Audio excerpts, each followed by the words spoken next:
பக்தியுடன் குடை பிடிக்கும் அன்னையிடம் நாகம் வந்து பக்தியுடன் குடை பிடிக்கும் அபிஷேக பால் மலையில் தேவி அவள் மனம் கழிக்கும்.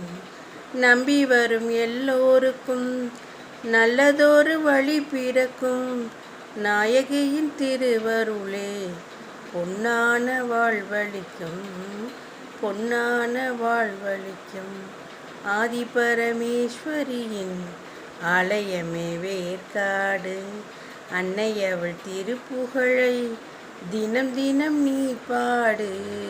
ஆதிபரமேஸ்வரியின் ஆலயமே வேற்காடு. வேற்காட்டு திருத்தலமே வந்தவர்க்கு புகழ் கொடுக்கும். வெற்றி தரும் திருச்சாம்பல் கொண்டவர்க்கு பலன் கிடைக்கும். கருமாறி திருப்பதமே வேண்டி வந்தால் வரம் கொடுக்கும். கற்பூர ஜோதியிலே எந்நாளும் அருள் கிடைக்கும், எந்நாளும் அருள் கிடைக்கும்.